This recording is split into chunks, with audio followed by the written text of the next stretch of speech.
All right there, good evening all. Good afternoon to those that are watching and it's afternoon. However, it's evening by us and I had a successful day today because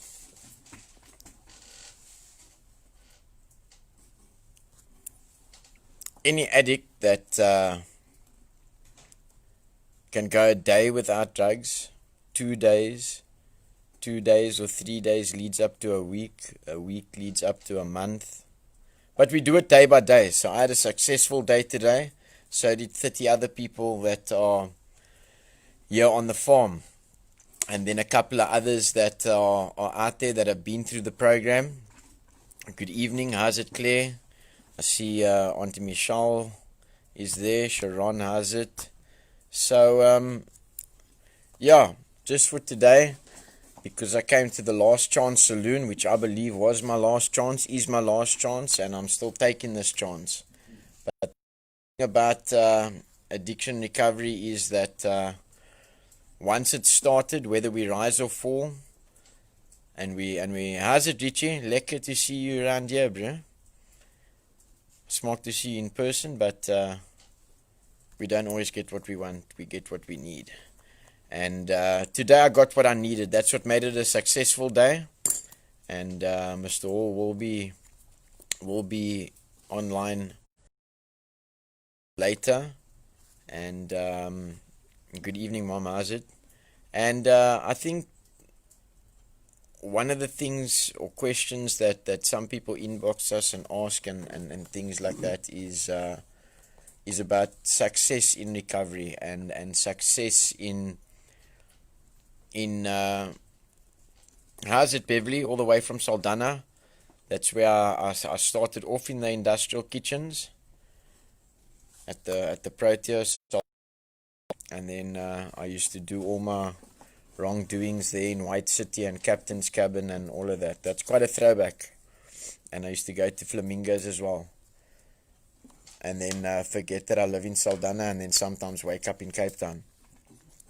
But then I always made it back to working time, you know what I mean? So at that time, even though my life was unmanageable, thank you, Beverly, for reminding me about in Saldanha.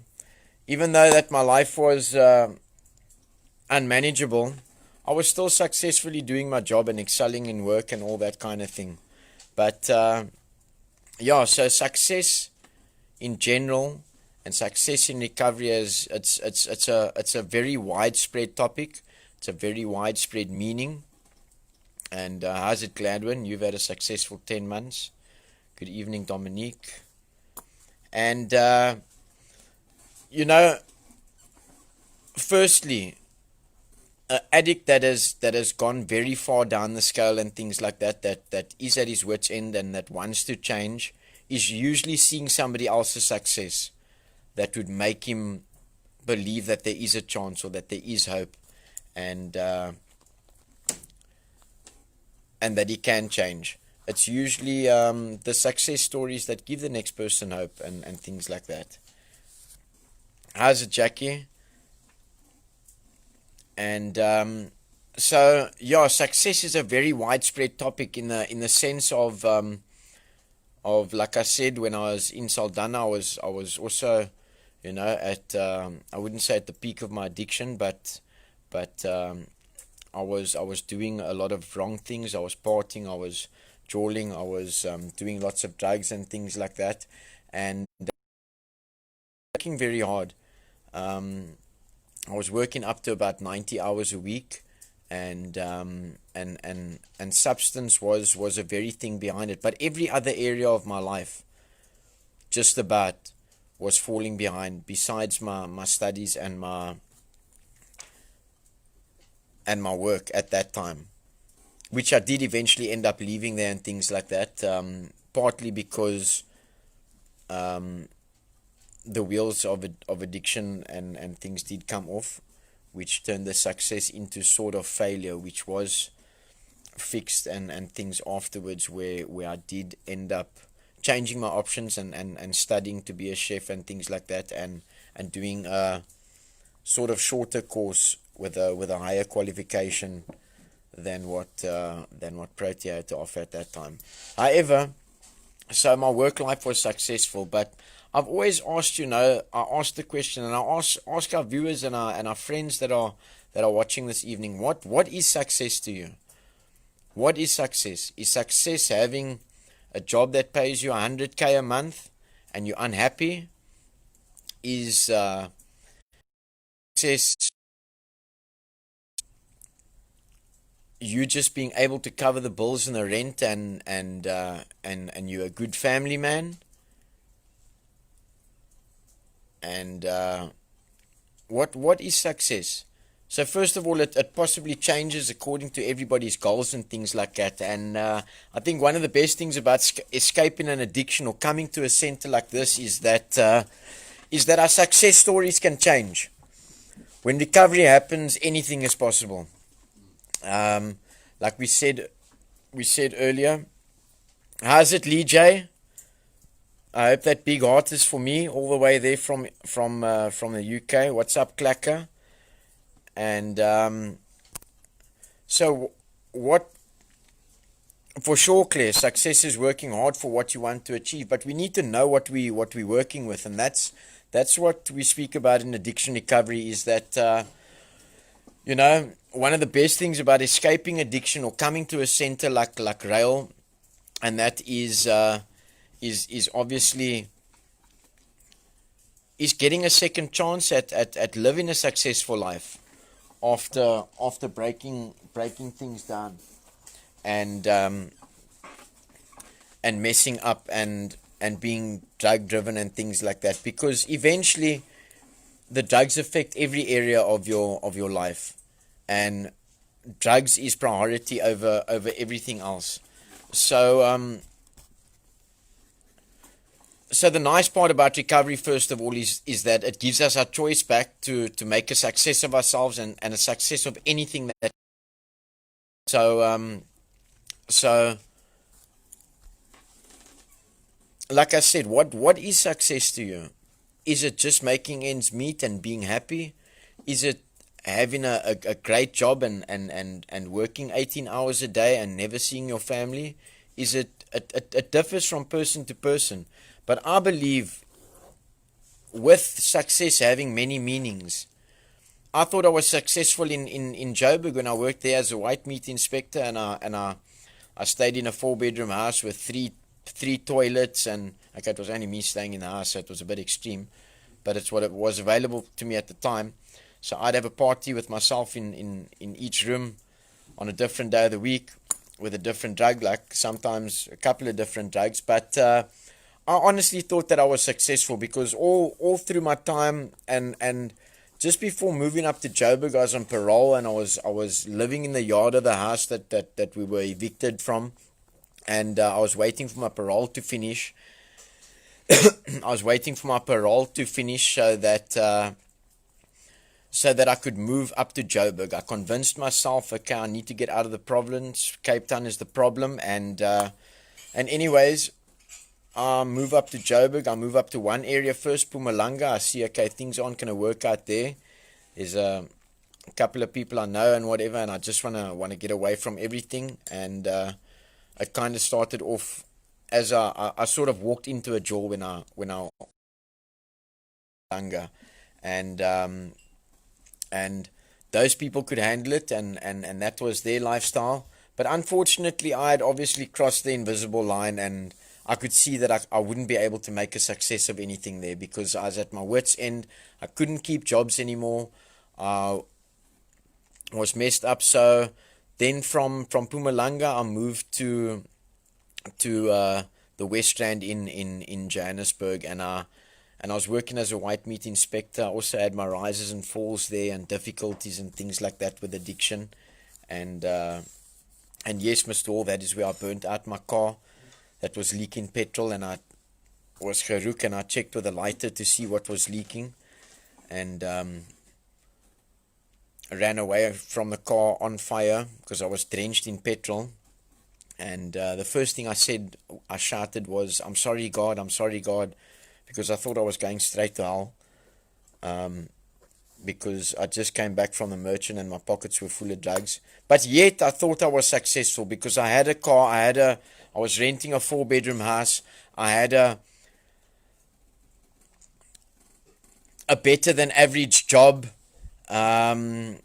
I'd sort of seen my family a little bit in that in between. They had visited and like the things that sort of outwardly count was happening, but I was rotting inside. I wasn't successful in every character defect or everything that could hurt a person is what was going inside of me, and that's the part of my life where I realized that the drugs stopped working.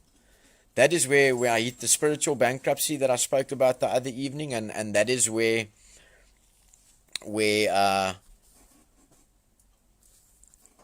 I realized, okay, I'm actually not successful, and I hit a bit of I was on a complete binge the whole time, and I hit a bit of a more binge, and then I thought, no, this material stuff doesn't equal success. So I just had an auction there at my spot for the African people that were living in the Zozo huts that also worked at the abattoir, and I sold everything. And I ran back home to mommy and daddy, to my safety net, because I knew that they would help me, because it seemed like I was doing fine. And so coming into recovery and things like that, you get a choice of what you want to make a success of. You get to evaluate what means the most to you. Usually coming into recovery over the first week or two or whatever, the first people you want to see is the very people that you've been hurting. Usually the loved ones close to you, mommy, daddy, granny, sister, children, son, daughter, etc. Some guys even come in and had a dog at home that they didn't pay attention to, but after a week they're missing the dog.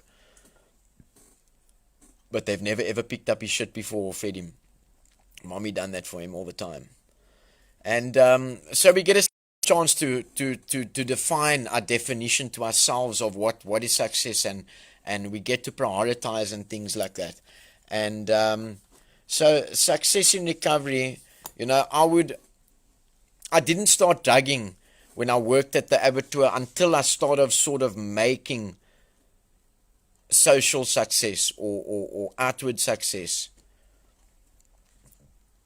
Because there were times as well in Cape Town where I went to the streets. I drugged myself to the streets, sold the transport that used to get me to work, changed the industry and all of that, and obviously, like stealing at home and whatnot, and then can't stay there anymore, and drug myself to the streets and into a tent into one of my friend's yards, and get the power to stop again, because to me I'm not making a success. Everybody's always chasing the rand or the dollar or the material things, and that is what I chased for the first 10 years of trying to come right in recovery. It was always trying to get back what I had lost materially, and eventually through trying, I got to a point where the material things didn't count anymore.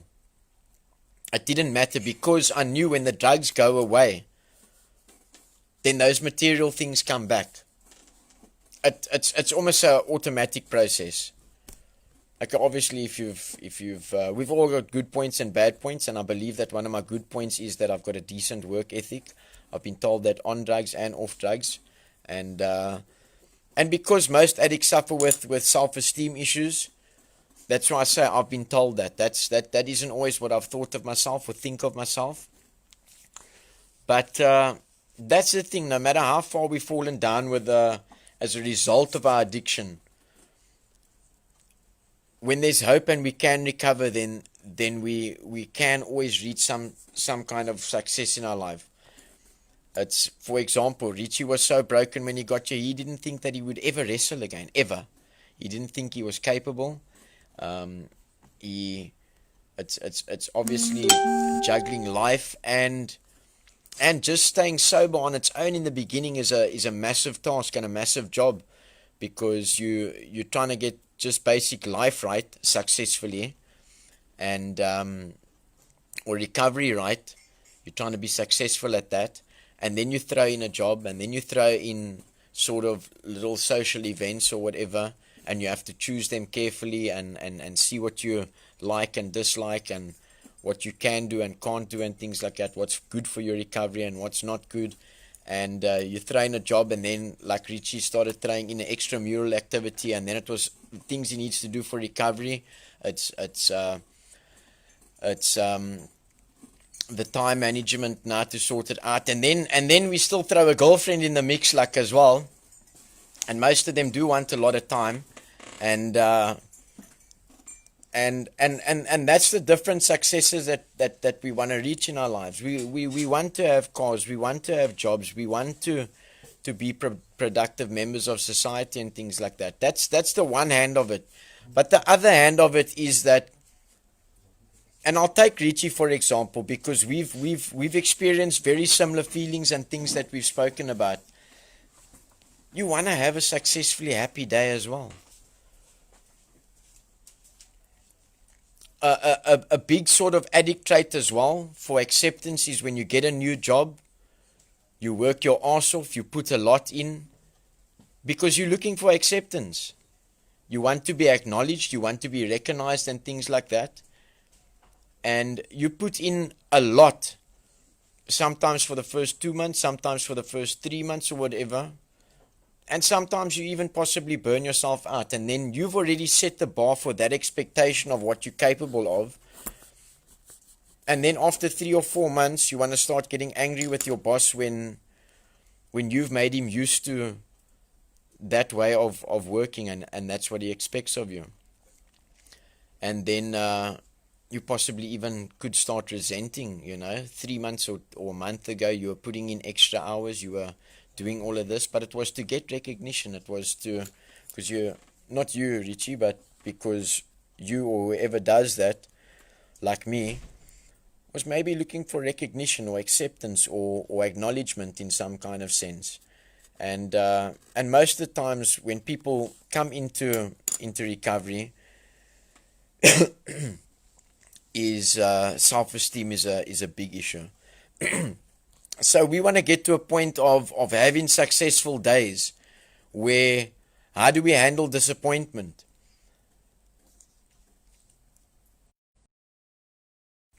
The way I've learned to handle disappointment is to not set my expectation on something and expect that, and practice acceptance rather.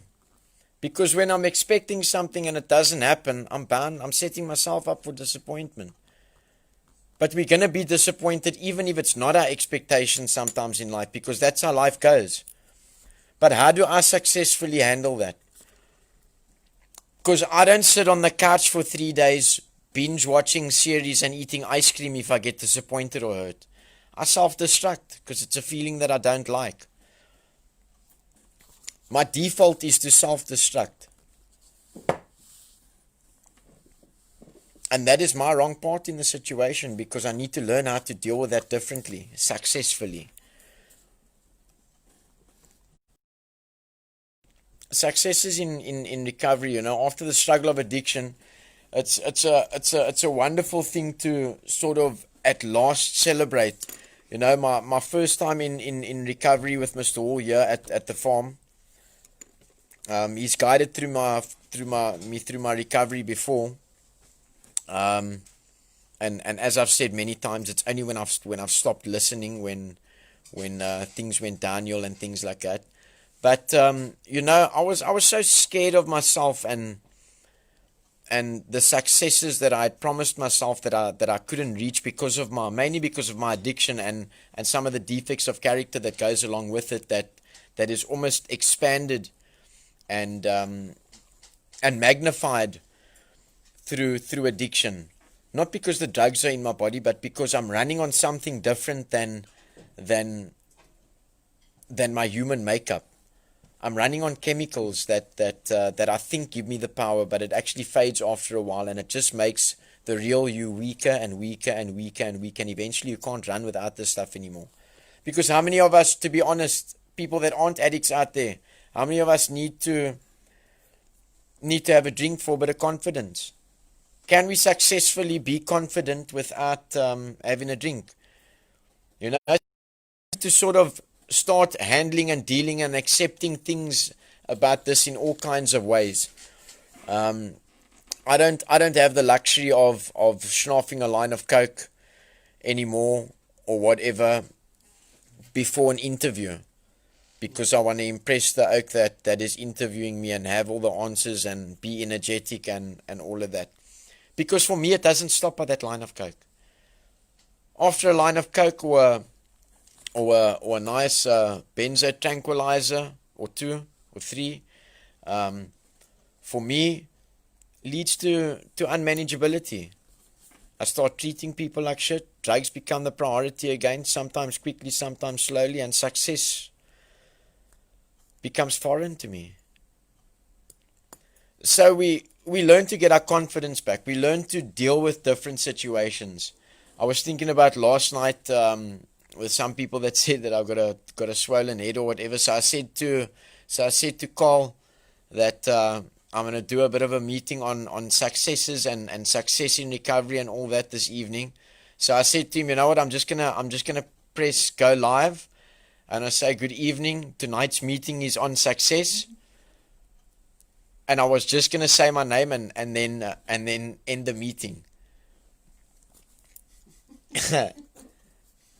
But that would probably be arrogant, you know what I mean?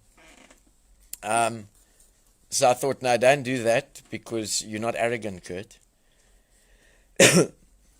And yeah, so obviously we all want to be rewarded for success. And the normal socially acceptable thing for reaching any point of success is, hey, lekker, I got a promotion, let's go for drinks after work. And if you're in corporate, usually let's go for drinks and a bit of coke as well, you know what I mean? At the corporate, most of the corporate world denies, but it's fine. It's fine. Cocaine addicts have always looked down on heroin addicts, and most of it starts off by cocaine, and then they lead up to something that they like to call crystal methamphetamine, that we call tik or choof. And yeah, that's where our successful cocaine addicts land up, is sniffing tik. And so deep in denial that when they get here, they say that they've done a little bit of crystal methamphetamine, but they've been doing cocaine their whole life, successfully, and then it went to tik, so it didn't end up so successful.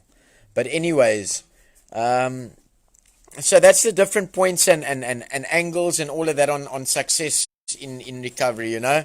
And I was saying, you know, when I got to Joburg, I got there with a bag on my back. My mom had bought me 150 rand cell phone from Pep the morning. Yeah, just not Stony. It's not the Stony's not mixing with the Chicago so lekker, bro. It's got a bit of quetzer there. So I get there, my mom sorts me out, helps me out with a 150 rand Pep Store cell phone. That morning that I'm climbing on the bus, I've got one tracksuit pants and a t-shirt. I think my mom organized me a long top as well, because I had sold all my clothes by the Caltex garage and whatnot, and obviously for drugs, you know what I mean. I wasn't very successful at the time. I was successful in stealing. I was successful in dragging, and successful in conning and manipulating and making people feel sorry for me and being the victim. That's what I was successful in then. So successful is a nice word with many definitions. And that's not what I wanted to be successful anymore in.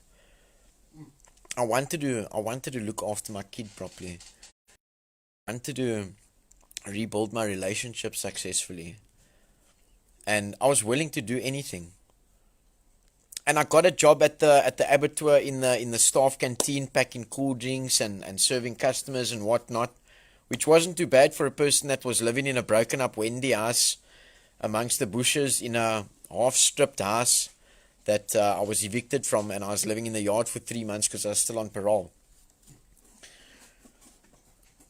Because a couple of months before that, when we stole a lot of somebody else's dollars, we forgot to pay the bills and bought drugs instead, successfully. And then we successfully got evicted. So I was looking for a different kind of success in my life, and I just couldn't understand why I couldn't function without drugs. I couldn't understand why I'd been to prison, come out, I'd done different rehabilitation and counsel programs there and things like that, and it just didn't work. So I had to blame Cape Town. Cape Town was successfully fucking me up. Sorry. It wasn't me, because I did nothing wrong. And so I start working in this canteen and whatnot, and humbly getting paid $100 a day, and which is 100% for me for the first 2 weeks and whatever. And I speak a little bit about my chefing, that I'm qualified and whatnot there to some of the people that come buy drinks, like the people in management and whatever, and they give me an opportunity to become a white meat inspector, and some of my chef qualifications and things like that opens up the doors for me to work in the first room, because I was sort of qualified then enough because of the, you got to know the temperatures and the bacteria and all that kind of stuff. And I'm grafting there, so my day pay goes up by about 5 or 6 times per day on normal hours, and I'm successful all of a sudden. And in my mind, I'm successful all of a sudden. I start stopping to appreciate the things that I was appreciating. I started forgetting that a month or 2 months ago I was living, or I was a bechi, and I start forgetting the people that helped me when I was down and out. And so things are going better and whatnot, and I think I've made it and I've arrived. And what comes next? The drugs. And slowly I started drugging successfully again. And I was celebrating my success for every day that I went to work and worked long hours. And the outward rewards were coming, Some of them didn't come quick enough. So I indulged in a bit of illegal activity that up to today I believe could still put me away for a long time. But I was successfully robbing the company that I was working for. And also earning. I was on 2 different payrolls, because I was working 6 hours a day on the scale, weighing chickens and things for outside abattoirs, and I was working between 11 to 12 hours in the first room of the abattoir. So they put me on two different sort of payrolls, because it was 2 different jobs. But I would sleep on the trucks and stuff like that, going to the growing farms, and I would just do drugs, sleep, wake up, work, and all of that. And I started getting everything outwardly again. Like I said, I was staying in a 4-bedroom house. I bought a car that we all know that I burnt out successfully in 3 days. And yeah, I had all the clothes I wanted. I was getting all the furniture and the digital things again and things like that. I sort of dishonestly, but also successfully rebuilding relationships. But inside myself, I wasn't successful. Inside myself, I was an empty shell. Like I said, the reason why I know that is when the drugs stopped working, is because I was earning big money. I was stealing a lot of money, and the drugs that I was putting into my body wasn't enough anymore. I was smoking more drugs than cigarettes. I wasn't going on cigarette breaks. I was going on drug breaks. Every 10 minutes to half an hour during the day. Every time I disappeared around a corner or went to a bar, I was putting drugs into my body. And the minute it started pulling out, I started feeling very unsuccessful. And I didn't want to be doing that to myself anymore. Because of the drugs, the stealing also escalated, and bad behavior and things like that. But I wanted to feel successful and be successful at the same time, and I didn't know how to do that. I didn't know how to get through a day without putting drugs in my body. So if that large amount of monies that I was getting were to be taken away from me, I wouldn't have been so successful outwardly either anymore. If I wasn't blessed with a good job that I had at that time, I also wouldn't have been so successful outwardly anymore.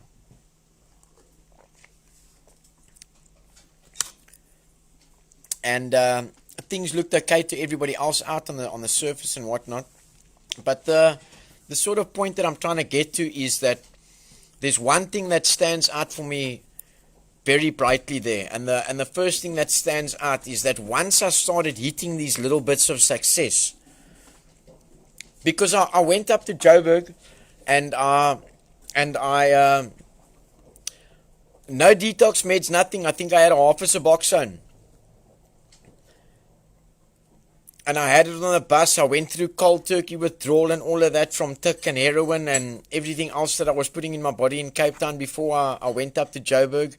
And I managed to start getting it right. But once I'd hit a little bit of some kind of sort of success, I couldn't successfully handle it. I could not successfully handle it because that is what brought me down. Is not being able to handle, because anybody can get a job if they look hard enough. You just need to be willing to do anything. And that's how I got the door open for me. Because of my previous successes that I had managed to get outwardly. But I couldn't do and keep those successes going. Most of them were short-lived. So I wanted to build myself up a life, and what happened was, and that's what stands out for me. The minute that I got a little bit of something, even though I had gotten it for myself, I didn't have the life skills anymore equipped to handle it and stay sober successfully. Even though I was hitting these points of different successes. Renting my own place again from being on the streets, getting a car, having a job. Okay, no time for a girlfriend because drugs were more important.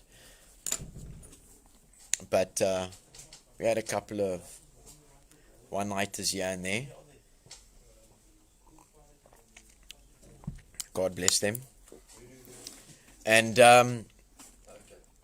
but I couldn't successfully have a relationship, and these are all the rewards of sobriety. These aren't the things that we should be chasing. They come automatically with a program of recovery that is taught you, because that's why we do life skills. That's why we get put into situations where we'll be disappointed. That's why we tell parents, don't phone this Saturday, because we're going to tell him that you're phoning this Saturday, and because he's going to face situations out there where he's going to be disappointed. And can he successfully handle disappointment? Can he successfully handle disappointment? Can he successfully earn 100 grand a month without putting drugs in his nose? Okay, now, Mr. We're speaking about people on my level here. But can he successfully handle 10 grand a month without putting drugs in his body? Has he got the life skills to pay A, B, C, D, and E?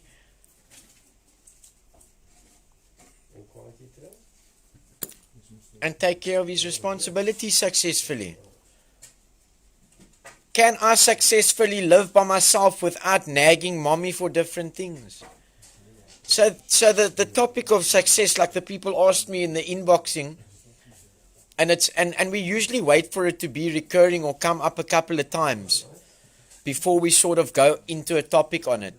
But it's been coming up a little bit more, you know. Some of it is, what is your success rate? Some of it is what's your definition of success? And if you're not an addict and you do face disappointment by carrying resentments, well, then you can. I don't have that privilege. I got to find a way to successfully get over resentment. Because the literature and the people that's been through it tells me that that makes me spiritually sick, and I will pick up drugs if I'm spiritually sick. And my life depends on it.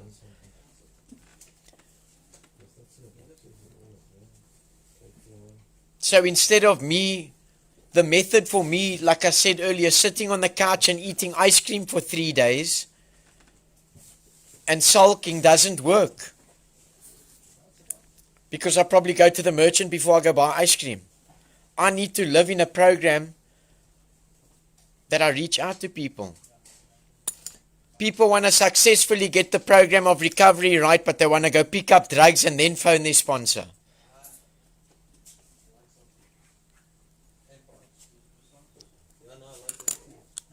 They want to pick up drugs and then say, Mom, I've relapsed. Pride. How do we successfully deal with pride? We humble ourselves. We ask for help. Hey, Mom, or whoever, can I use your phone? I'm having a rough time. Can I phone Mr. Hall or one of the others there by the farm? Because we know that doing the program and living here with each other gets us success. When I used to be a person that I'm not going to listen to you because I have to knock my own head. You don't know me. I can handle this, and I'm going to do things this way and that way and whatever way. And then land up on the fucking pavement like I did. So I've been to the pavement successfully as well. But we're looking for a different kind of success. And that's why I said, I opened up with saying that I've made it up until now into today successfully. Because we're all looking for peace and happiness. And we're trying to live according to a set of morals and values that makes us feel good inside. And we're trying to carry the message that that is how you feel good. Because everybody that comes in here through these doors, some say it's a heroin addict trait. Some say that it's an addict trait that has gone past a certain sort of scale or level. That no matter what he says or does, his self-esteem is so low that he says sorry. Sorry. All the time. Even when he's done nothing wrong.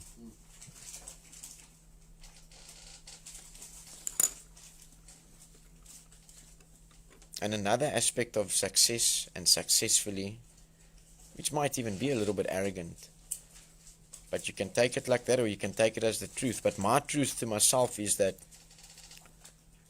we successfully restore people back to life here.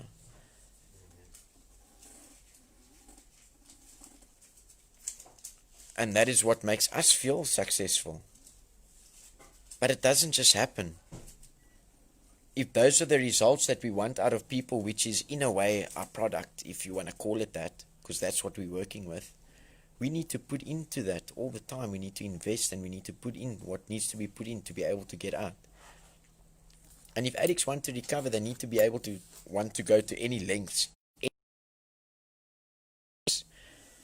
Needs to be the bottom line. People need to listen to the people that's been through it. People need to spread the message of people that's been through it, so that we can successfully recover together and get these dreams and goals and things like that to come alive again. There's been many people that have walked through these doors and successfully reached their dreams that they had as little kids. Because it doesn't matter if you're a hard Afrikaans man that doesn't speak about your emotions, or a person that's grown up in poverty, or a person that's grown up under very rich circumstances. We've had them all here. All of them were young at one time in their life. Whether they come in through the doors at 30 or 60, did they successfully turn out to be what they wanted to be? Because nobody wanted to grow up to be a drug addict or a drunk. or a pharmaceutical script chaser. We all had hopes and dreams, but somewhere along the line, we could successfully remember the dealer's number when we sold our phone. But that's not the success that we're looking for. That's not the success that we see over here of people that listen and do the program. Graham's dreams and hopes to be successful he's got a bit of a car passion. And before he got you, the only car he was pushing around was a trolley.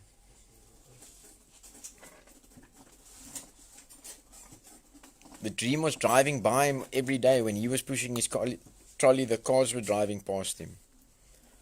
Put in the hard work, listened, started working at a car wash to successfully be able to handle the different pressures and be exposed to work and come back and do what he needs to do for his recovery on a daily basis. Then got an apprenticeship at one of the top panel beating places in the Western Cape.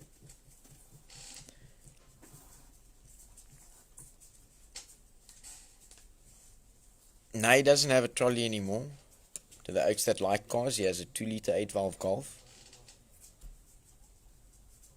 His own business, which is panel beating and spray painting. And that's what his dreams were when he was a kid. The only things that drugs does successfully is rob you of your future. You've seen people come in here that have been robbed.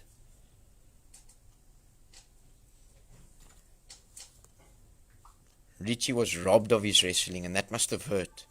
And I'm sure the tick took that hurt away a little bit. But eventually it has to stop working.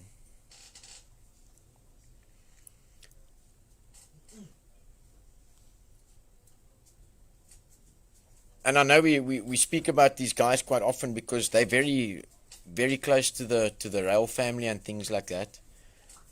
And there's been so many more that has reached their goals and dreams. Freddie, that is a diesel mechanic that became that came in here as a also a torn apart drug addict. Had been to what was Freddie in 16 rehabs, huh? Freddie had been in 16 rehabs. He successfully, him and his addiction successfully robbed his parents of everything.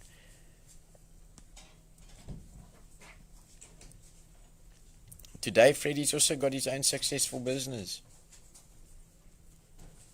Went back into the hopes and dreams that he had before addiction. So what is success? Is success just chasing the money? Is success being happy? Is success being able to handle situations that used to baffle you, that used to control you? And how do we celebrate these successes in recovery? Well, over here at RAEL, we still have cakes, we still have braais. We smoke to go skydiving, but we can't at the moment because Ratanga's closed. Anybody got an aeroplane? I dig to go skydiving, eh? No, but so what happens is if a person's been broken down enough successfully by the drugs, which is usually the case, because that's the only thing that drugs does successfully. It destroys and destructs. And we start at the beginning here. You come in, you learn how to make your bed for yourself again and not leave it dear Maca like you did for your mother at home or wherever you were staying or whoever was making your bed. Or sometimes the people that we lived with didn't even want to touch our bedding because we didn't successfully wash it, or ourselves. And we start at the beginning again. We start taking pride in ourselves. We start successfully getting our time management skills right. We start successfully dealing with our emotions. We start looking better. We start doing the physical stuff successfully. I remember when I came back here the second time, remember that I told you that Mr. Hall said that Amazing Grace was blowing through my ribs when the wind blew. Or the wind almost blew me over.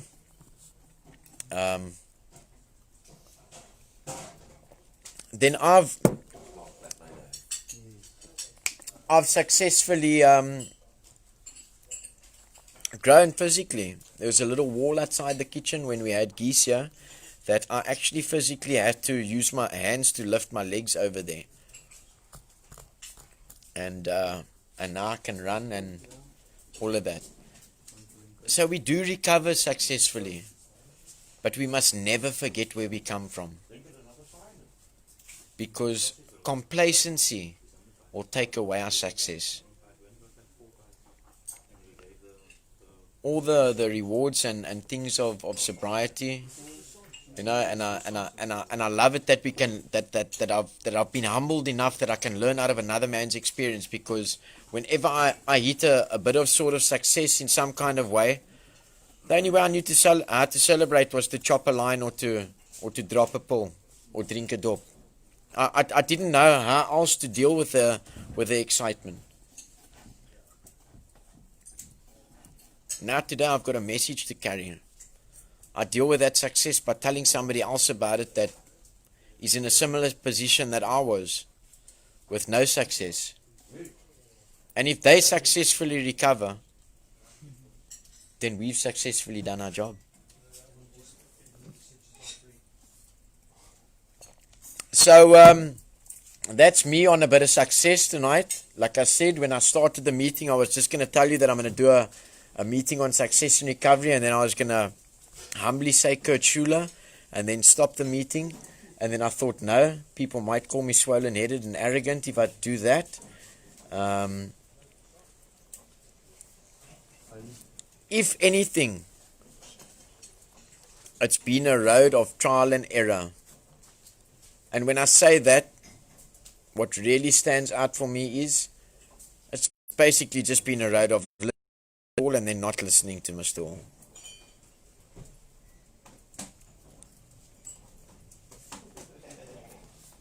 So obviously there's the importance of success in recovery, because if we're not reaching any sort of success or growing in any kind of way, then why do we want to stay sober?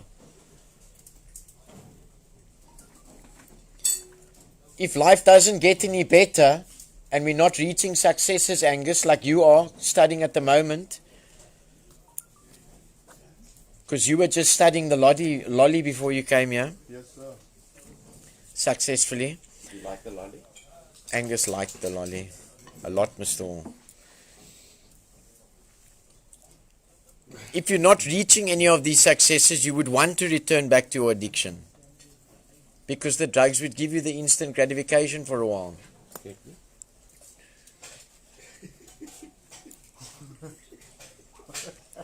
And success doesn't only give the addict or the person hope as well.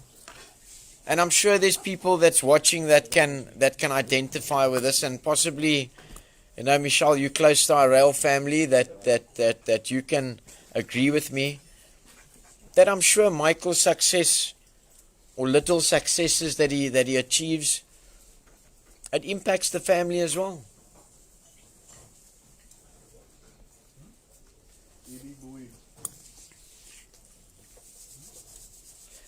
And that is one of the rewards of a job well done is success.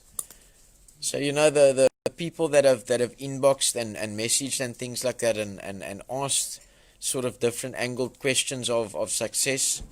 I've done my best to sort of try and cover my experiences and teachings and things on it that I've learned, and the things that I've related to when it comes to sort of listening to other people's experience and things like that.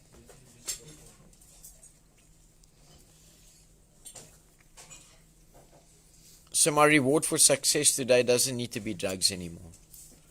My reward for making it through the day successfully is that I get to put my head down with a free spirit and serenity, knowing that I've done my best to stick to my morals and values that I've been taught to be a better person. Thank you very much, everybody. I'm going to give it to Mr. Hall now to speak, because I'm successfully done speaking. And I want to successfully smoke a cigarette now. Thank you, everybody. I hope that answered some of the people's questions and things that they asked on success, but don't hesitate to inbox us.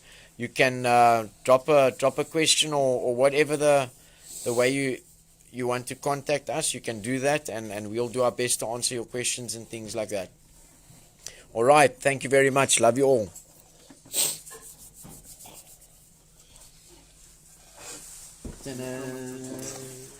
Thanks, Kurt. Yo, Kurt's on a roll, and he talks sense, and he talks because he knows what he's talking about. Good evening, all. Yeah, success. How we, a lot of people say that you're unhumble if you tell them about your success, etc. But I think success starts when ladies give birth and the baba grows, and the baba's got 5 fingers and 5 to 10 toes or whatever, 10 fingers or whatever they got these days. And you see the baby grow, and then it walks, and then it's successful because you've nurtured something. It's like the dogs we've got on the farm. So we see the dog coming in, the dog is like totally blown away, and then you see the success stories. Sorry, Kurt, can you just excuse me for a minute? Business. Don't you want to start a watch party on my phone? It's over there. Thank you, Kurt. So you watch the dog, and the dog has got, a bit of mange, or it's recovering from the mange that we get from Sandy's Eden, and she gets all the dogs in there, the battle dogs, and we got a dog here, Eddie, who was in a plastic bag with a wire around his neck to kill him, and we've watched this dog grow, and now he's a very big part of our home. The other part of success where I think people forget is, or I forgot. Let me put it that way. I don't want to infringe on anyone's constitutional rights here. Success could be almost equated to gambling. I don't know if any of you played a slot machine. So the 7 comes down, the first 7, the second 7, and the third 7 comes down, but it doesn't come all the way down. And you say, if only. I think a lot of people are lazy to want to be successful. And it's not like Kurt said in the material sense, but I think the material sense plays a part as well, because if it's easier to be successful or not successful, or to do more things that you can do. To do more things that you can do if you've worked hard and you earn your money, and you buy a car, and you do whatever needs to be done, buy a nice house, etc. But I think people are very scared to talk about success. They're very scared to say, I've got this in life, or I've got that in life. I can give you a perfect example. My mother is paralyzed from the waist down. Everything gone, over. But my mother is a cash millionaire. What can she do with that money? I look after that money for her, and it will be hers until the day that she passes on. What happiness does that bring her? But it does bring her a bit of comfort, knowing that, okay, well, she's got that. She doesn't manage in that, but she's got those finances to help her through things. So a lot of people don't see success of a person, and they don't want to see the success of a person. In 1994, when Mandela came out of prison, the whole country was in uproar. It was like beautiful. Hey, we got a new South Africa. 1995, when that traitor Francois Pienaar held up the World Cup, and he said he did this for 43 or 46 million. I can't even remember what the liar said. The South Africa united, and we were on a buzz. Everyone was driving through the streets with a South African flag, and it was just beautiful, man. Then came our next president, Thabo Mbeki, who denied AIDS. What success was there? A lot of people had to lose their lives. It's not only about addicts and alcoholics. Addicts and alcoholics are people. I wasn't drunk every day of my life. In retrospect, I had more sober days than drunk days. But when I had drunk days, I had good drunk days. That lasted for about a week. In binging, I was a binge drinker. Then after him, we had Jacob Zuma. Okay, he just plundered the coffers. But where was it successful for the people, the very people that they fought the struggle for? And in addiction, our whole being is the struggle. Everyone in recovery has got a long walk to freedom. Now, unlike God Mandela, who was flouted around the world as the only one who fought the struggle while he was in Victor State Prison having coffee with P.W. Botha every second week. Don't talk shit to me, man. There were thousands and thousands of foot soldiers. Thousands of people who went out there and a lot lost their lives. It's the same as in addiction. We get taught it all. We get taught the ones who come in, don't want it, not interested, mom's going to pay, mom's going to pay, mom's going to pay, and they go out and they kill themselves. Then we get the ones, unfortunately, who overdose, and they kill themselves. They're dead, they're gone. Then we get the ones that want to work hard, but it's not an effort on our own. If you want to say this country was liberated by God Mandela, we're lying. He didn't do it on his own.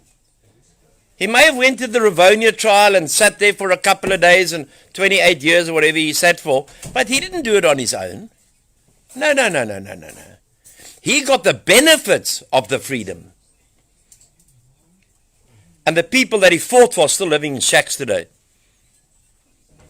So where's that been successful? So it doesn't account only for people who've got addiction problems. And then we got Ramaphosa, who, when he came into power and he said, this is a new dawn. Call me. You Magasela said, call me. We're still calling him. We're calling him to give our people's jobs back. We're calling him to, because people are starting to work. People are depressed. My girlfriend's a doctor. A medical doctor. So she knows how much antidepressants she prescribes. People are depressed. They can't put food on the table for their child or children. So a man and woman who've been successful, let me take a restaurant. They've been successful their whole life. They've built up this restaurant with a repertoire and with wonderful people as their who come and dine there sometimes Friday nights or Saturday nights, and they form that friendship. Because remember, when you're at work and you work long hours, especially in the restaurant trade, you make friends with the people that you're serving, your clients. Because when you close the restaurant at 1 o'clock, you normally go home and sleep. So now those restaurant people who own their restaurants are cut off. And we know the restaurant industry and the food industry, excuse me, is very, very well known for its drug abuse. Extremely well known. The people work under a lot of stress. They need they need to stay awake for so many hours, so the cocaine flows. I'm not saying every restaurant. Don't get me wrong now. You know, I'm not talking about Joe's Corner Cafe that gives you fish and chips. Hi, Cheryl. That gives you fish and chips from oil that's been there for 4 years and vinegar that has been there for 7 years, but it still tastes so lekker. So we don't worry about him. I'm talking about in the industry, people who've got good restaurants, people who've lost their homes, people about to lose their whole livelihood. People are stressed. Now, they were successful. It has been taken away from them, not because of their cause.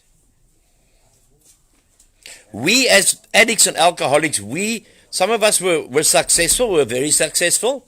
A lot of us were very successful. And we lost it because of our choice, because of what we did. But our restaurant owners and hotel owners and other owners of small business are losing it because of some other people and this COVID and the command council that I don't think even could command themselves across the street. So people are losing all of this stuff. And that's when people normally go. There was a study done that when there's a depression, the highest, now I haven't checked this, but I believe it, the highest on the stock market is just the African breweries. People start drinking. People start drugging. Because what they have built up, their success story, the white picket fence success story, has suddenly been ripped away from them without them being the cause of it. And I think we must talk more about like successes and I feel for the people in Cape Town. I've got a lot of business friends and we don't meet very often because of my hours, but we stay in contact on the phone and the SMSs and don't smoke anymore, Grant. And the SMSs and emails we're getting at the moment are depressing. People are saying, I'm not a psychologist, I'm not a psychiatrist. It's not about drugs. People are just depressed. Woe betide they go to the other level of lifting that depression by the use of narcotics or alcohol. So we're sitting in a place where I know a lot of people can't see their moms and dads because they're in old age homes. Their moms and dads successfully worked their whole lives. So they can be at peace, clean, neat, comfortable until the day that they pass into heaven. Now you stress out at home because you cannot see your mother and your father. You got our children going to schools these days, and I'm not saying all schools, but a lot of schools. You see what's trending and what goes on Facebook and on all other social media. It looks like a brothel in Bangkok. Fighting, throwing things at each other, hitting teachers. That teacher came through successfully through college or university and today is a teacher, but today can't teach because her human rights will be violated by some little prick. But the teacher will be the one who gets into trouble. I'm not talking about the water polo teacher from Bishops, because I know a lot of guys actually wanted to go to Bishops and join and become a water polo expert. But so we have to look in the, when we speak to the guys here and teach the guys here, whatever they take in, they can take in, it's fine. We don't, we don't force on you to say, okay, well, follow our way. No. But if you want our way, or if you want to know how we got there, we'll show you. Before I went to the street, I was a security director of a large, thanks Grant, what are you smoking tonight? Camel Twist Light. I don't know if you've ever heard of it, all those people. Camel Twist Light is what I'm smoking tonight. Oh, Cheryl, it tastes like heaven. Beautiful. And I don't say that blasphemously. That's just the saying. So I forgot even where I was on. Where was I called? Okay, you don't know. What are you looking at what are you watching me on a TV screen for if you don't know what I'm talking about? Sorry, sir. Okay, but we can move on. So maybe about the people that come. Oh yes, sorry. That's where my brain cells are not so messed. I drank a lot of alcohol. Cheryl, did you enjoy your party tonight? In your very bling mask? And they come in here, so we don't indoctrinate them. We've been called that. This is a cult. And don't talk shit to me, man. And there's hard labor here. God, our kids are so lazy, they're even lazy to take a piss, man. Excuse me, ladies. Our kids are lazy today. Our kids are entitled today. Because, mommy, if you don't give me this and that and that, I'm going to act this way and this way and this way and this way. At 18 years old, I want a car, mom. Jeez, if I had to tell that to my dad, Go work for it, brother. Like I had to. Go work for it. So not all kids, but kids in general, and the drugs make them lazier. So they've lost the passion. They've lost the passion, excuse me. They've lost the passion and they've lost the will to be successful. But where's the role model? If the father and mother are lying drunk, or the father's lying drunk, where's the role model? I'm talking a cross-section here of society. White, colored, brown, Indian, all lives matter, black, all lives matter. If the role model is not the father, who's the son going to look up to? I have more people coming here to this farm and saying to me, Mr. Hall, you have been more of a father to me than my dad ever will be. I've had one particular case where the boy came to me and he said to me, I've never listened to another man but you. And he's still 5 years on this farm. So we can't expect our kids, and I'm not condoning going to drugs or alcohol, but we cannot expect our children to have morals, respect, values and discipline, because it all begins in the home with making the bed. That's where it all begins. Kurt, are there meant to be other messages coming through here, bro? Is it on this computer or? No, it's on the other. What were you watching? Not? No, that was. Okay, because I don't want to not answer the people and then they're going to think I'm rude, you know what I mean? Because that was some keywords because I haven't successfully worked on my memory yet. Okay. Is it not coming through the main sorry people. No, but it's not coming through the main one here. There's nothing coming through there. Okay, so that's what we find here. We find the children coming in, and I'm talking generally now. I'm not talking my glasses, please. Sorry, we're just getting this organized because I don't want to. There may be a question from someone, and then I don't answer it, and that's not the right thing to do. So a lot of people, or a lot of young men will come in, and they don't have guidance. I remember a 27-year-old guy, 25-year-old guy coming here from Houghton, which is actually quite a nice area. And he had never used a screwdriver in his entire life. I had to get someone to teach this man how to use a screwdriver, how to use a hammer. Now you ask yourself, has he ever changed the toilet roll in his house? Has he ever done the dishes for mom? Has he ever helped?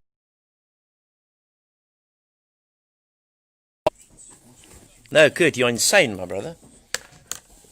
You're the best manager in the world, but you're insane to give me glasses I can't see out of.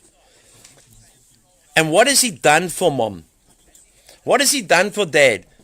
Is dad just watching rugby the whole of Saturday and Sunday, and the kids on the PlayStation, and on TikTok and TokTik and all this kind of crap, and not learning anything?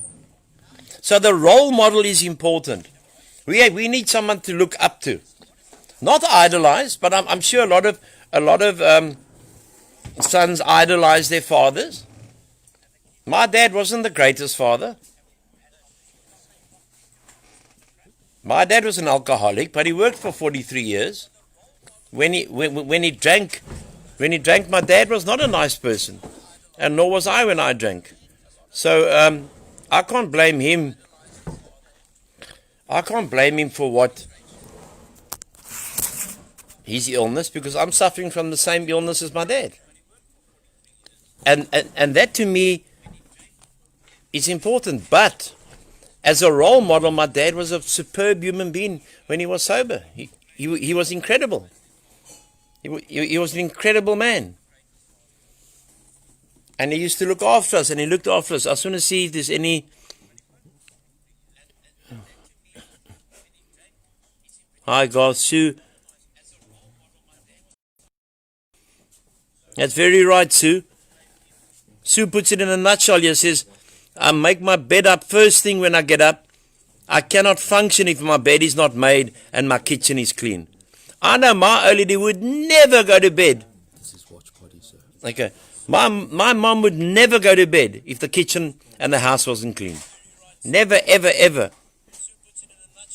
Okay, we got Daryl. Okay, I'll just see, how's it all, you guys? I'm just seeing if there's anyone.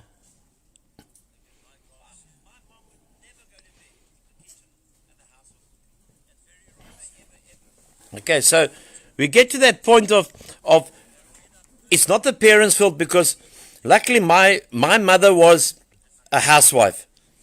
So I could come home from school and mom was at home, and she used to look after us. I used to play a lot of sport. So whenever I came home, mom was there. What's happening in today's society?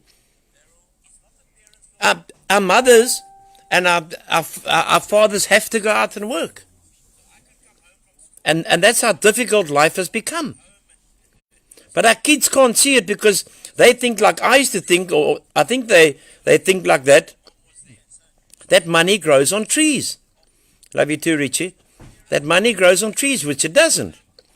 So you have to teach them a skill. So we get the very lazy coming in here, normally the very entitled. They got a drug problem, but drug problems and respect and manners.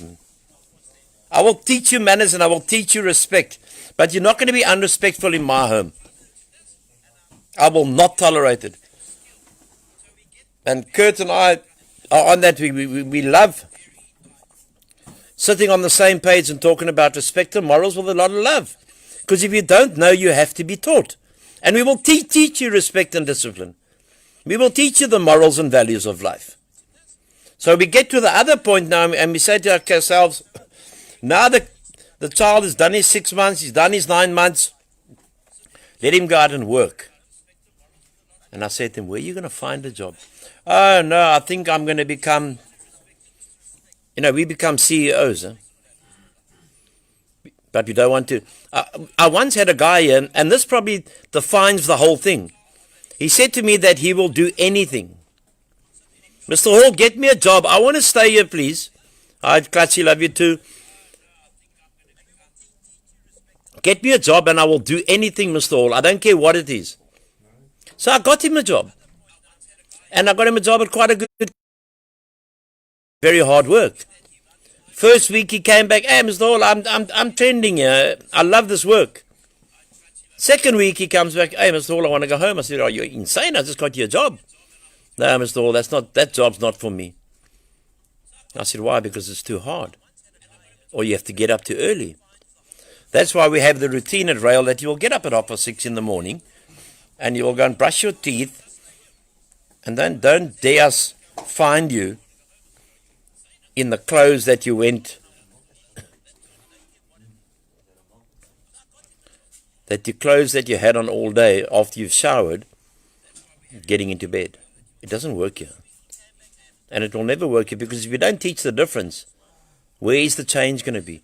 We have to be the change that we want to see. So our children are in a very catch-22 situation. A lot of them are brought up single mothers. And a woman is a strong person. I believe they're stronger than men. And they can handle more shit. But you need that man-father figure for them, for the children to get a bit of discipline and a bit of respect into their lives. And we see it here every day. It's been... Okay, Michelle, what I can see here is Daryl's trying to chaff you. Keep it simple, Michelle. Your job at Mavericks is on the line. There's free Wi-Fi at Mavericks. There's Kurt's just told me. Thanks, bro. Kurt's just told me there's free Wi-Fi at Mavericks. 20 gig. Well, what's a 20? What's Richie got? A 20 meg line. A 20 meg line. Can't you see I'm talking, my brother? You see, that's where we talk about respect. I'm not talking to Kurt, I'm talking to someone else. Have you ever been on a telephone and your kid comes and he stands in front of you while you're on the telephone? Or when he wants something, he'll wait till visitors come. Quite right, Annette. He'll wait till the visitors come and he'll ask you for something as the visitors come.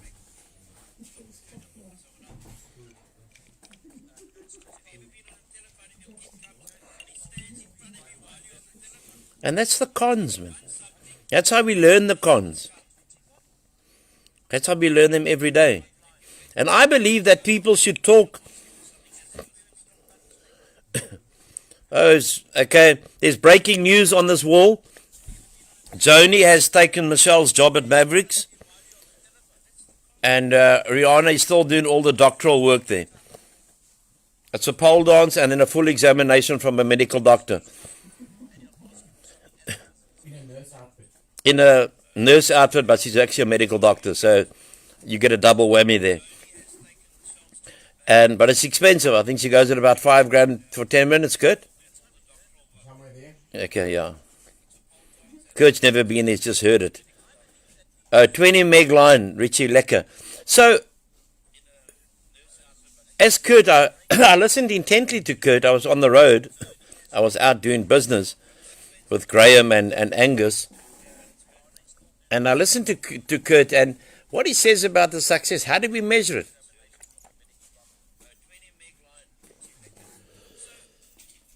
How do we measure it? I think today's youth are lazy and uncouth. Not all of them. Don't get me wrong. Not all of them. But they've got too much say in the house. I find a lot of youngsters, and I work with youngsters every single day, from 18 years up. I find, Daryl, you will not go and visit Michelle. I promise you, I will hunt you down with everything that I've got. Rihanna, you are now lying. You have been to Mavericks. Because I got a photograph of you standing outside of Mavericks with me. Can you remember that photograph? Okay. All right. Like we're having talk back time. So that's where I think that, I'm not going to go much into the success because I think Kurt handled it beautifully. But I think we need role models. We need people to stand up. And we need people to be straight. And need people to be telling a person, this is the way it happens. And with age comes wisdom. Now so very true, Lucille. So very true. They think the world owes them something. They come in here, can I keep my earring in my ear? Listen here, my China. You're not coming here to a model parade. You're coming here to a rehabilitation center. Jared, I don't think you should go to Mavericks for your 21st because you're only 16 years old in your head. So I think you just stay at home, stay sober, and get to 5 years sobriety, and then you can go to Mavericks. I'll take you. Because I love you. And then the other things, I want my cell phone. I said, who do you want to phone? Oh, no, I want to phone your mother. I said, no, then you use my phone. But these are the rules. Oh, but I want to bring a laptop here because I want to open up a website because, I can do websites because everyone who comes in here, 90% of people who come into RAEL are IT specialists. And the other half are chefs. And the other half are just unemployed because mom and dad work for them. And you may think, okay, Kurt and I have been a bit heavy. No, man. You either be heavy or you bury.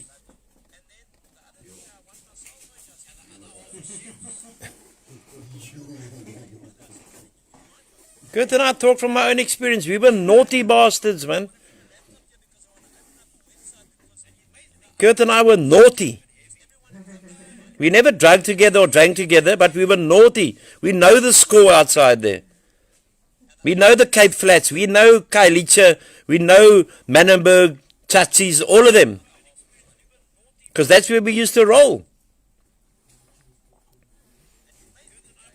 Spare my feelings, save my life. Because there are a lot of kids going around who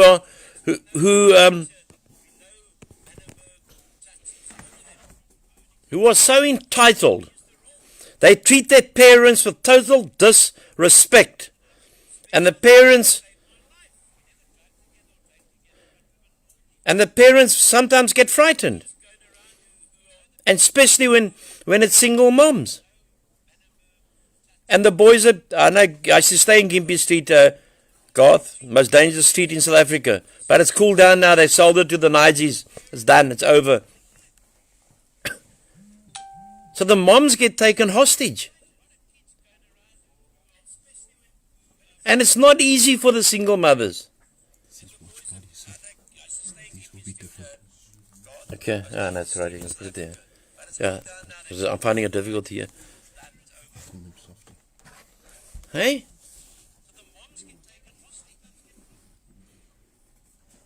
You don't know how many funerals I've spoken at of young men. Even of a man that was on this farm. Excuse me. Don't smoke. A beautiful man, a beautiful young boy. And I went to go speak at his funeral in Springs. I flew up to Johannesburg and I went to Springs to speak at his funeral. And at the funeral I saw a divided family. I saw the mother's side on the left hand side of the church, his dad's side on the right hand side of the church, and I was sitting like halfway, and no one got up. Because I thought, no, there's going to be other speakers who are going to speak on behalf of this child. That's all he was, a child, 22, 23 years old. And then they called me up to go and talk. The funeral was cold.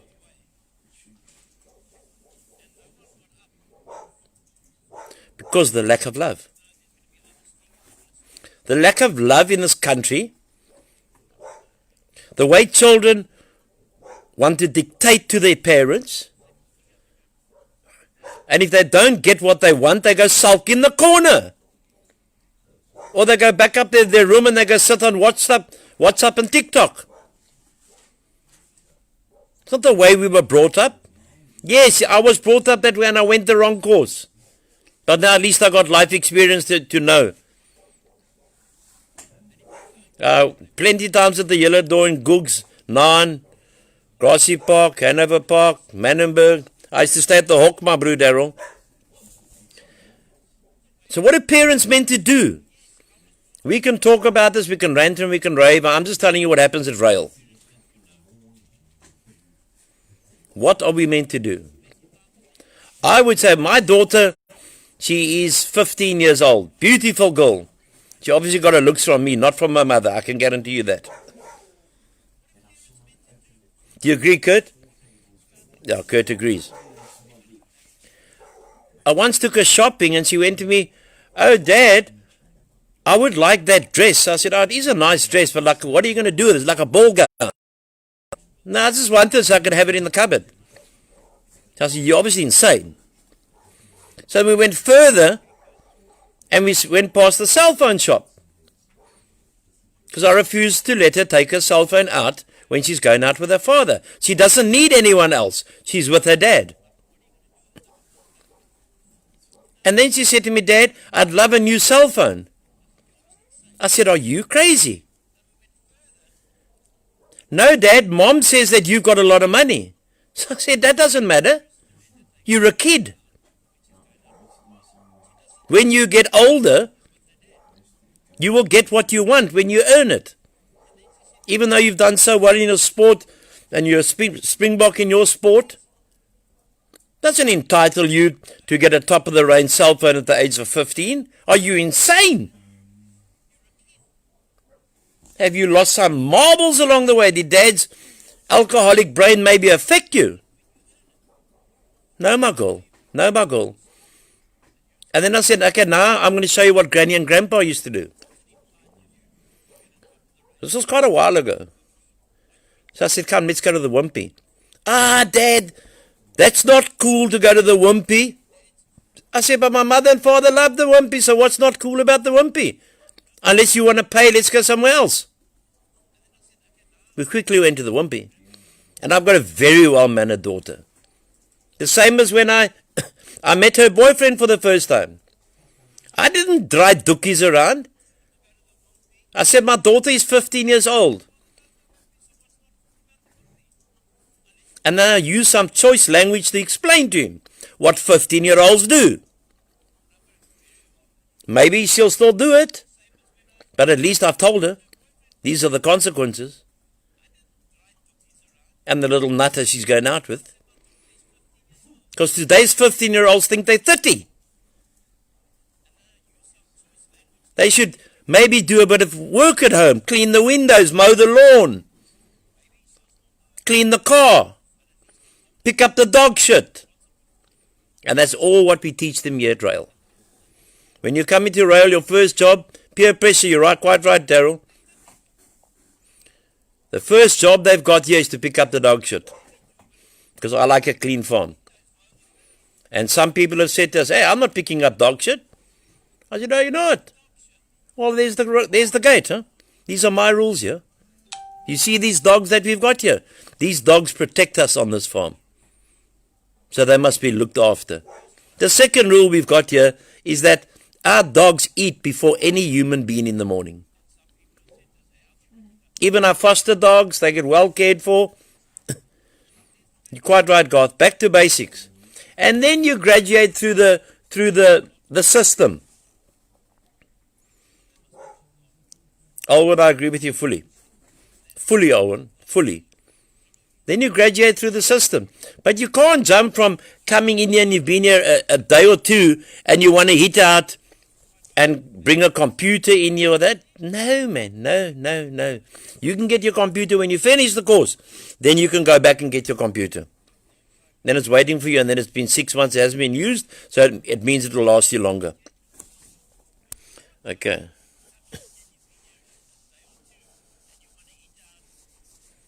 Okay, Michelle. I agree with you.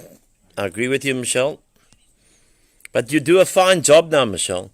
You got a fine child who's with me. You got a beautiful daughter. You got beautiful parents. And you a good sport. You're a laugh a minute. And always a pleasure to speak to. That's quite right. Our kids don't read anymore. Because it's straight on to porn. 98% of the people who come in are all porn addicts. Tick and porn go together.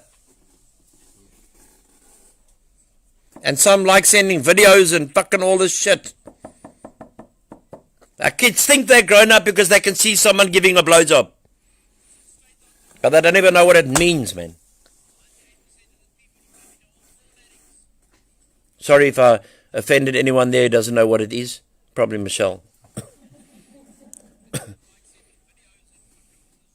You're quite right, Vanessa. You should have given Lucille and Kurt bigger hidings. That's it, Daryl. Kurt, don't say your mother used to beat you up. I said I got more hidings than food. Yeah. Kurt, Vanessa says that you gave him more hidings than he had food. That's why I didn't grow. Hi, Laura. That's why he says he didn't grow and he stayed a small man. But he's good. Okay, Dominic's writing me a book here.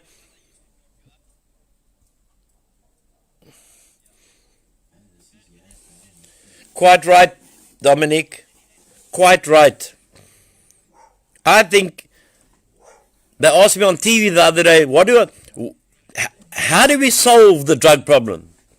I said, we can never solve it. It's been around all the time.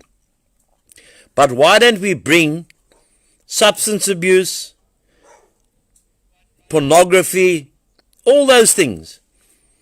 Why don't we bring it into the school curriculum? Not once a month, not once every 6 months, a subject. Why don't we bring it into all our schools as a subject? Because it's the greatest threat to our youth than anything else, than COVID, HIV, anything else. Owen, it's not easy for Michelle, and I've known Michelle a long time. She works at Mavericks to make her money. She's got a beautiful house. They live in Constantia. And she's hardcore. It's the same as my girlfriend. She's a single mother, and sometimes I look at this and I think, how do you do it? Because I think I would have drank already. You're doing 15 things at the same time, and when you want a bit of privacy, there is no privacy. It's insane. It's difficult. It's difficult. Kurt got a lot of hidings. Yeah, okay. Report you to the welfare, Vanessa. That's cool. No, Marlene, I'm not choir. I don't want to bury more children. I'm tired of standing at a pulpit saying he was a good man and took the wrong choices. So what is success defined for me today? Just quickly, and then you can chat if you want to, because Rihanna, are you still with us? Because it looks like you're inboxing there, Michelle, on the quiet. So when I went to the streets, I had everything before I went to the streets. I had everything. And then my dad used to use his belt. Daryl, you're a god. And but so true, Daryl, so true, so true. Once I didn't want to go to school. I was about 12 years old. And my mom, J baby, and my mom put my Pronutro in front of me, I'll never forget it, and I wouldn't eat it because I didn't want to go to school. So my dad came past me, put his hand out, and shoved my face into the Pronutro. I can guarantee you I ate my breakfast every morning after that.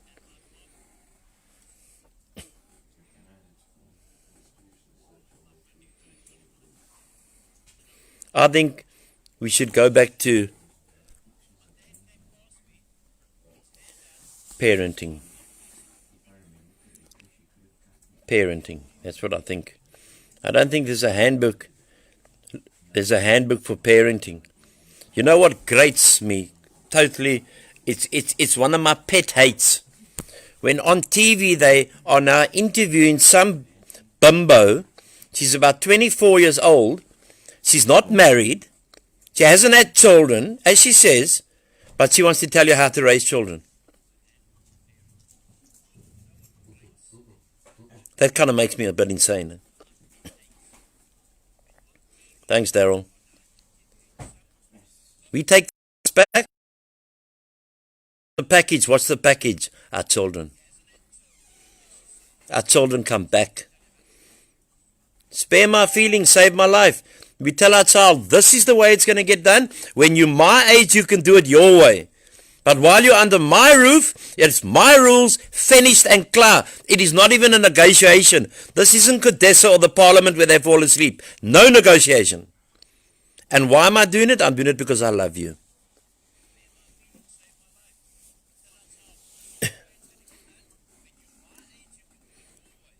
That's why Rihanna tries to dictate my life. Hey, Kurt. But you won't get it right because I'm a couple of days older than her. That's what it's all about to me. There's love. I tell you, I've seen boys and they just said to me, Mr. Hall, give me a hug, please. That's all. I just want to be loved. I just feel like I'm not loved, Mr. Hall. And it's sad. It's sad. It's from early morning till late at night, 10 o'clock, 10:30, you lie on the couch, quarter to 11. And they come inside and say, Mr. Hall, Mr. Kurt, can I get a hug, please? I'm going to sleep.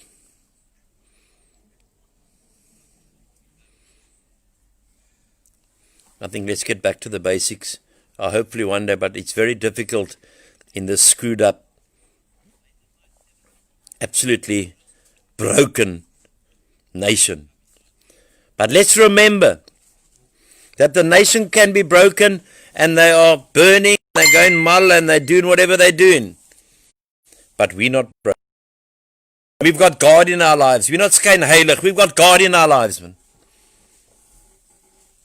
True, Charmaine.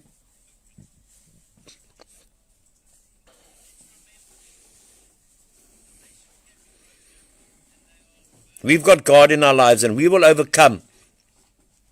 And like Winston Churchill said, we will never surrender. Never had he seen in his life so many been fucked by so few. Excuse my language, ladies. And that is what a pathetic government is doing to us at the moment. But we will survive. We are strong people. A South African is a strong man. A South African is a strong woman. Let's bring our kids up to be strong men and strong women that will stand up. Don't let them go to trance parties. You don't get popcorn at trance parties. You don't even get hot dogs at trance parties. You get drugs. Mom, I'm just going to a trance party with my friend. We're going to have a little sleepover. Well, for those who've been to trance parties, you don't sleep. Do you, Kurt? Not for days. Not for days on end. Know where they're going to sleep over with. It's all basic old stuff that I never listened to. I'll admit I never listened to. But I tell you, I played a lot of sport, mainly on a Saturday, and before, at 8 o'clock on a Friday evening, my old man used to tell me, you get into bed now, because I'm coming to watch you tomorrow, and you're not going to embarrass me. Whether that was cricket or rugby. We all been suckered, Daryl, by these bastards. That terrible death, and it disturbed me this morning when I made that video about that mom and dad and the daughter that got brutally murdered. To me it was sick. It could have been your mom or dad, my mom or dad. It was brutal. But survive we will. Survive we will, I can guarantee you. Some of us are going to lose our lives in between. There's probably a bullet or two got my name on it, I don't care. Because someone once said, if you believe in a cause, you must be prepared to die for that cause. If you're not prepared to die for a cause, don't be in the cause. Hi, Dion. I agree with you, Lucille. Get our kids back into sport. That's why Miles October, wonderful, wonderful friend of mine, beautiful man, helped me get my dream. Can never repay him. He's got play sport for life. And he does it all out of his own pocket, and he spends hundreds of thousands of rands. I'm talking hundreds and hundreds of thousands of rands to keep the kids off the streets and active in sport. Remember when we used to play in the street cricket, and Mom used to call, come boys, the sun is going down, it's getting late, come inside. Mom, one more over, Ma, one more over, I haven't batted yet, Mom. Yeah, lekker those days were.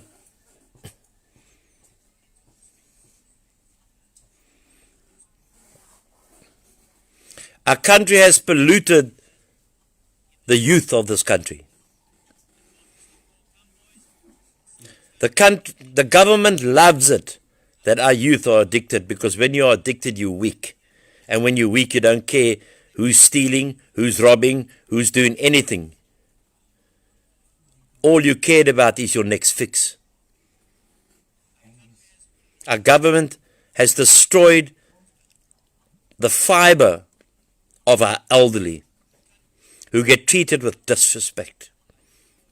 I got a woman phone me from Texas the other day who needs help to get her mother out of her old age home because they're busy selling her house under her nose.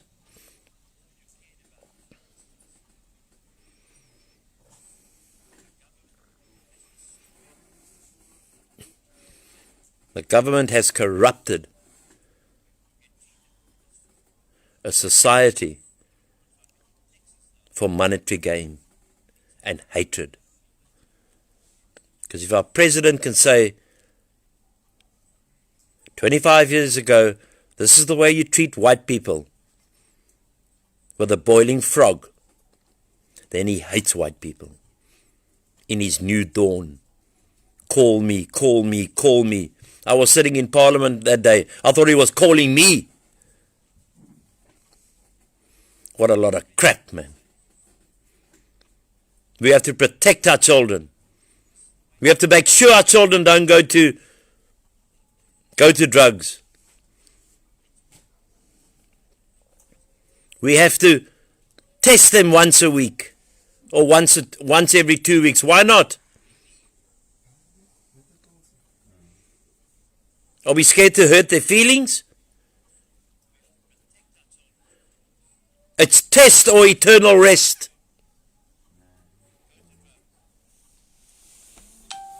Hey, Mr. Schuller? Test or eternal rest.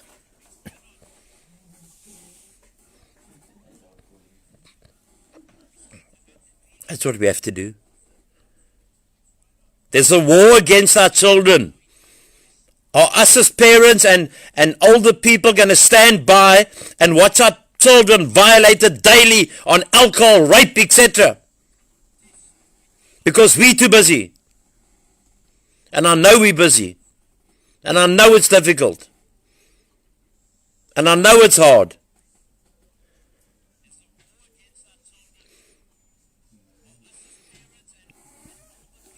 But surely we have to start somewhere.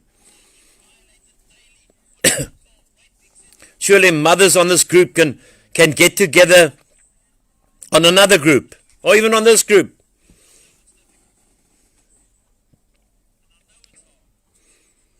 And just speak about motherly things.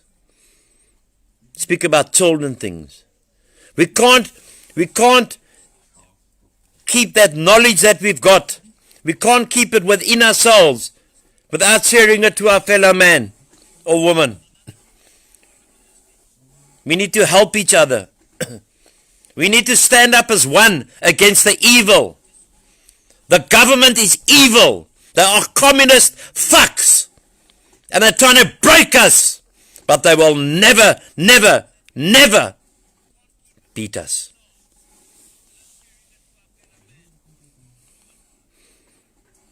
We praise too quickly in this country. But they're out there to kill us. We're seeing it daily. We're reading it daily. Our old people being killed. Our people losing their livelihood. People losing their jobs. But you can fit 452 people in a taxi. As long as you keep the window open. And I'm not angry, I'm talking the truth now. From my eyes. I don't know what your beliefs are. But we've been run by communists. You know what communists are? Everything for them and nothing for us. Soon these bastards will be coming to our houses. And say, give me your house because I'm entitled to it. Like our children today are entitled, they entitled.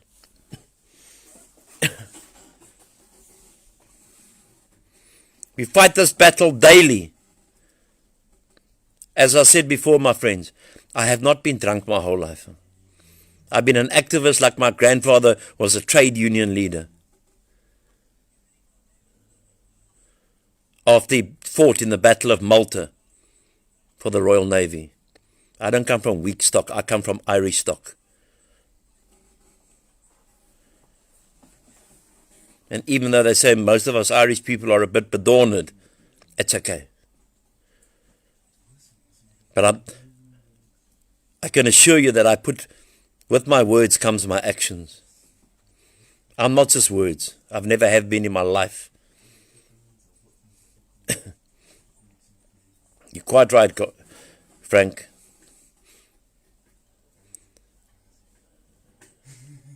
I'm going to read you what Darrell writes. And it's so true. Humanity has lost a vision to what is important in life. Home, family, love and children. Humanity keeps trying to keep us with demands of what society thinks we should be. Our children at 10, 12 want the latest cell phone. For what? Nigel, for what do they want it? And then they lie on the couch the whole day, sitting on the cell phone or watching or playing TV games. We have to change that. We have to change the mindset of our children. and when the young men come here, their mindsets change. After 3-4 months, you wouldn't think it's the same person. Because they didn't know otherwise. They have to be taught.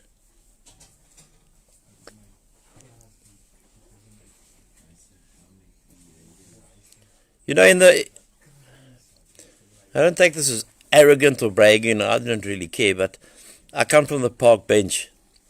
And besides starting RAEL and building RAEL up, Grant, don't we have answers anymore, bro?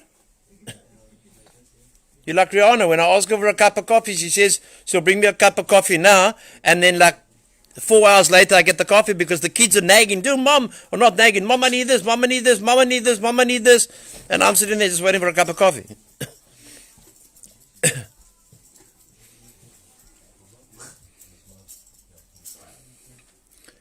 Their phones should be watched. You're quite right on it. When are we going to take back and be the judge and jury in our own homes? Quite agree with you, Michelle. It should be banned. Because they're infiltrating our youth.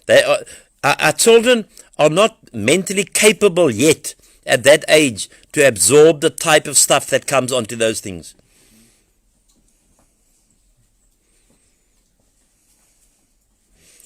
Very true, Charmaine. So, respect, morals, Daryl, values, discipline, and they come here and that's what they learn here. I don't take their shit, and nor does Mr. Schuller, but we do it with love. We do it with a lot of love. But don't come and interrupt me when I'm busy.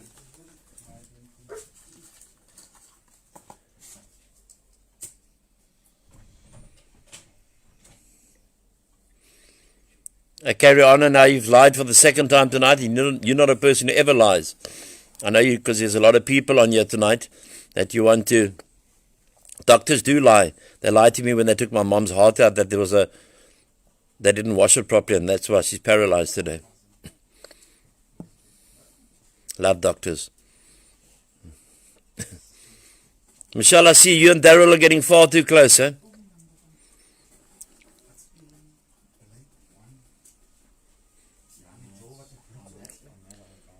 Doesn't Graham owe you a date, Michelle?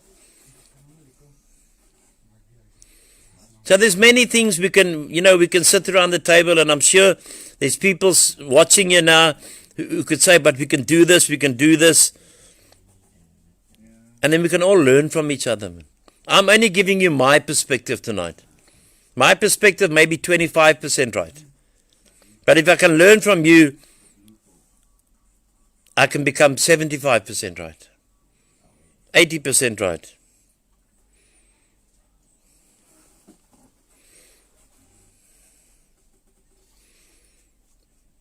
Okay, Daryl, you're getting very heavy now. Good luck, my man. That's it, Dion. We have to respect ourselves. So what has happened to me in this 15 years, just very quickly? You can think I'm being arrogant and I couldn't care a shit. But it's the truth. I started RAEL. I started World Addiction Day, 2009. That today are international events. I have spoken in Israel. I've been to Israel 3 times. I've spoken to a very large crowd in Ohio, America. I've spoken in New York. I've been to Portugal. I've been to Australia. Where else have I been, Graham? No, we've been there. I've spoken around schools all around South Africa, universities, technicons, wherever. I've met Ramaphosa, unfortunately.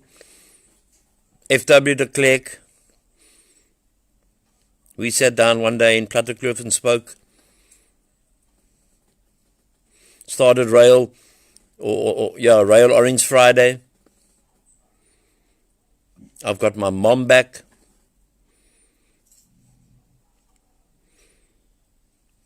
I've got a wonderful girlfriend, even though she makes me call her doctor. But that's okay.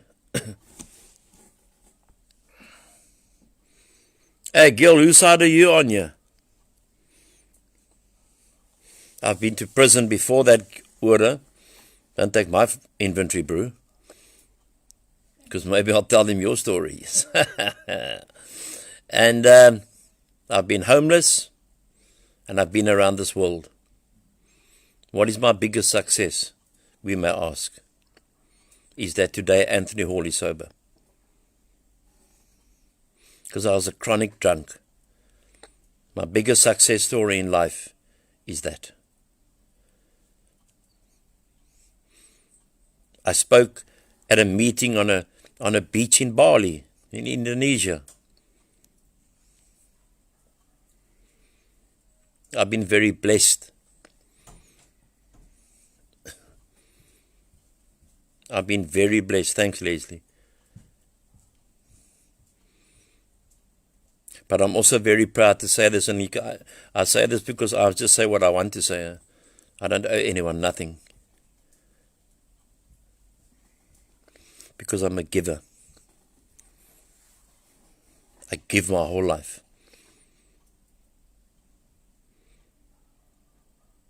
I've never not given to anyone that has asked me.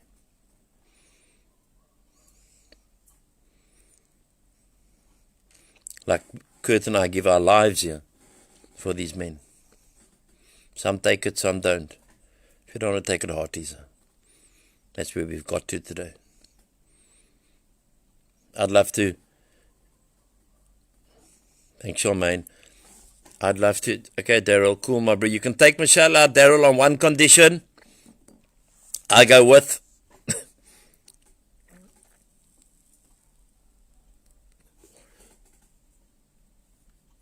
God bless you, Uri. You're one of my long-time friends. You're one of my long-time friends. And look where we are today. Sitting as sober men. Who would have thought? And you in the ministry. The closest you in those days would have got to the ministry was going to the SPCA every Sunday and preaching to the dogs. But look at you today, Uri. Thanks, Michelle. And what you do for us, Michelle, the dog food that you supply us. Clutching my baby. Michelle, the dog food that you supply us and stuff, your open heart, and Ura gave us so much dog food. Vanessa gave us stuff the other day. Thank you, Vanessa. Thank you for those cupcakes, Lucille. I'm still waiting for more because I didn't have one because the doctor decided to take it home because she was getting friends around and they were all doctors and lawyers and all that crap, all that corrupt people. So she took them all home, Lucille, so I had nothing. And they look so beautiful. Now I had one. Beautiful. Anyone who needs cupcakes or cakes for a birthday or party or wedding or anything, please contact Lucille, Vanessa's mom. No, sorry. Vanessa's her mom.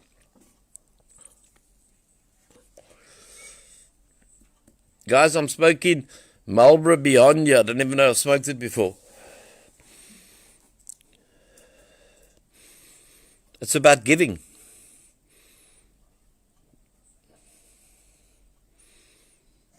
Okay, Daryl's come with his crap here. I'll have to read it to you. Daryl the Gigolo.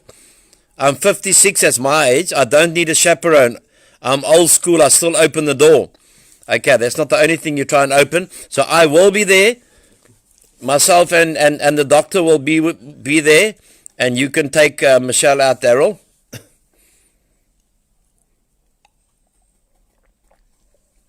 And not to a place that you used to hang out, Daryl, to a decent place. Is there any other single ladies on here? Thank you, Lucille. They divine, but Rihanna the toy stole them all. I was allowed one because she was having a function with doctors and all this, you know, those people. But we still love her. No, you can take a joke, Rihanna. That's probably the thing I love about her the most. She's humble. You know, we go to a place, this is how unhumble I am, Daryl. We go to a place together and we sit down and they say, oh, what do you do? And then she keeps quiet and that, or we walk around and I say, oh, she's a medical doctor. Oh, you wouldn't have thought, huh?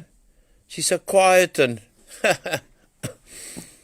Oh, no, I'm just pulling the piss out of you, Rihanna, my dear, but you can take it, huh? That's the difference between some people and some other people. Okay, we got a deal, so we're going to go on a foursome. Had a foursome, Kurt?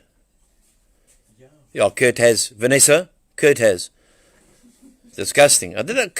Vanessa, you should have done something more to Kurt. Lucille, couldn't you have done something to your brother a bit earlier in life? I've known him 15, 16, 17 years, and I'm sure if you handled him when he was 15, he wouldn't have got up to all this nonsense. Okay, Gil, you single? So is Carl.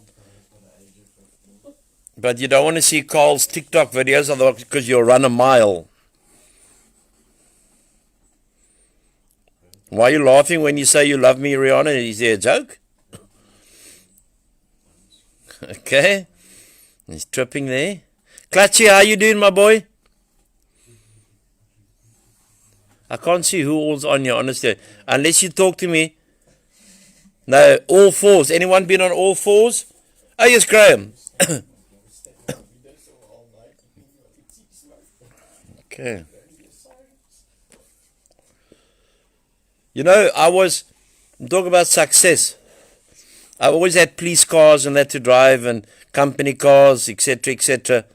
I was 54 years old. And I bought my very first car cash. Success is different. There are 5 or 6 cars on this property, but I can only drive one. Or get him to drive one at a time. Leslie, you're also single? Okay, I'm taken. How's it, Sharon? You doing well, Sharon? You guys must just tell me what you want. Hi there, Owen. You must just tell me what you want, and I can make a plan.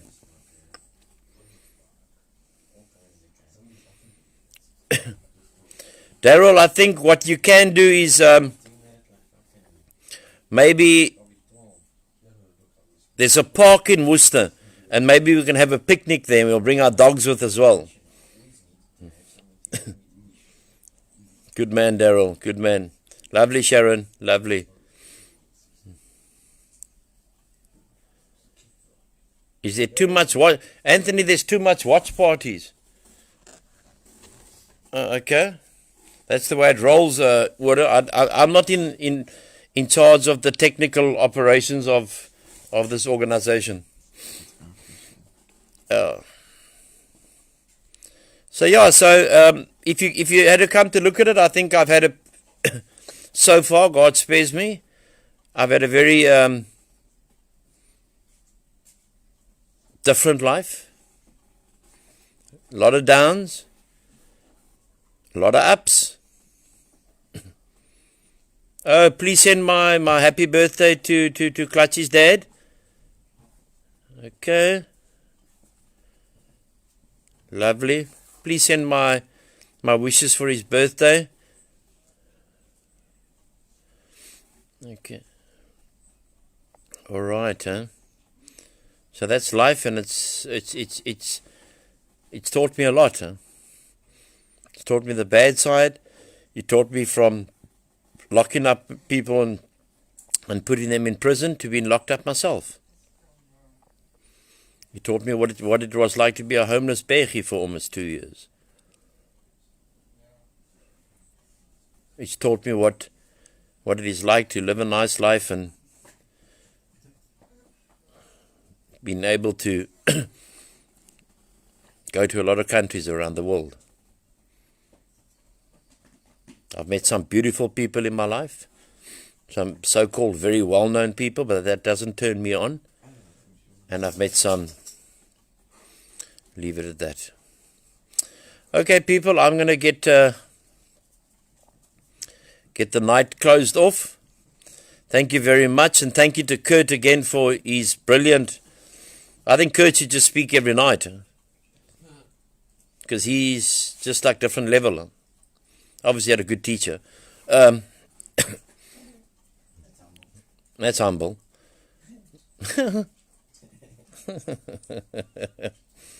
Yeah. Anyone else want to say something before we clock out? All right. Thank you very much. And as we grow, please pass on this group to your friends. Night, everyone. Night, Michelle. God bless you, Ura, my buddy. God bless you, my brother, and the family. Michelle, send love to Kelly, and Ura, to your family, my brother. Beautiful family that you've got. And thanks for doing the Sunday nights for us. Thanks, Carl. Dominic, God bless you. Bless you, Daryl. Thanks for a good laugh. You always give me a good laugh. Good night, Dion. Night, Charmaine.